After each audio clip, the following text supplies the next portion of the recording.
ঠিক আছো? না না, কিছু হয়নি তো। আসলে হয়েছে কি, পানি জোরে খেতে গিয়ে গলা আটকে গিয়েছিল।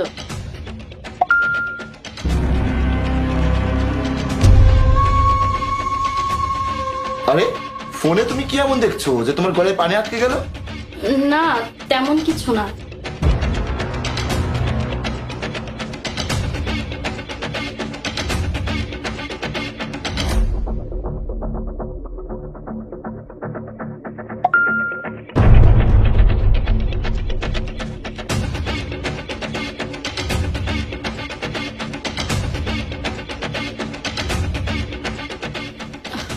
আসলে হয়েছে কি জাহিদ, ভাইয়া একটু আগে আমাকে কল দিয়েছিল। আম্মুর শরীরটা নাকি খুবই অসুস্থ, আমাকে এখন ওই বাসায় যেতে হবে। তাই আমি ভাবছি ওই বাড়ি গিয়ে মার সাথে একটু দেখা করে আসবো। কি, মায়ের শরীর খারাপ হয়েছে? তাহলে তুমি একা যাবে কেন? চলো আমিও তোমার সাথে যাই। আরে শুধু শুধু তুমি গিয়ে কি করবে? তোমার তো অফিস আছে তাই না?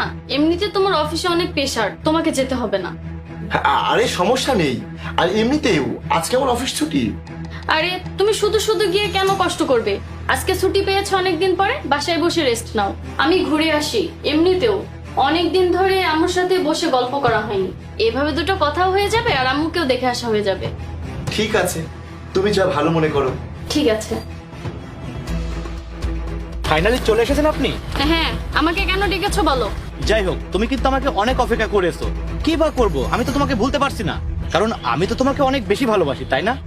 ভালোবাসা? তুমি যদি আমাকে সত্যি ভালোবাসতে তাহলে তুমি আমাকে এইভাবে ব্ল্যাকমেল করতে পারতে না। তুমি খুব ভালো করে জানো আমার বিয়ে হয়ে গিয়েছে, আমি অন্য কারোর সাথে থাকি। তুমি কি একবারও ভেবে দেখেছো আমার স্বামী যদি এগুলো জানতে পারে তাহলে আমার এই সোনার সংসারটা ভেঙে চুরমার হয়ে যাবে? আমি তো সেটাই চাই। তুমি আমাকে ছাড়া এত সুখে আছো কিভাবে? দেখো, আমি তোমার কাছে হাত জোর করে বলছি, তুমি আমাকে এভাবে ব্ল্যাকমেল করো না।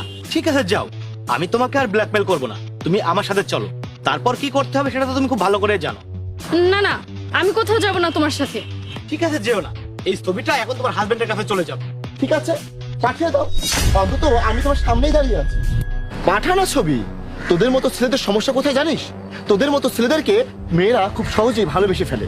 তারপরে তোরা কি করিস? বিয়ের সময় হলে বিয়ে করতে অস্বীকার করিস। তারপর মেয়েটা যখন বিয়ে হয়ে যায়, অন্য কারোর সঙ্গে সুখে থাকে, তখন ওই মেয়েটার সেই সুখ তোরা দেখতে পারিস না। তখন আবার তাদেরকে তোরা ব্ল্যাকমেল করিস। তোরা আসলে কারো ভালোবাসা পাওয়ার যোগ্যই না। তুই যদি সত্যি সত্যি ওর যোগ্য হতিস তাহলে তুই সামিয়াকে বিয়ে করতিস। তোরা শুধু মেয়েদের ভালোবাসা নিয়ে খেলা করিস।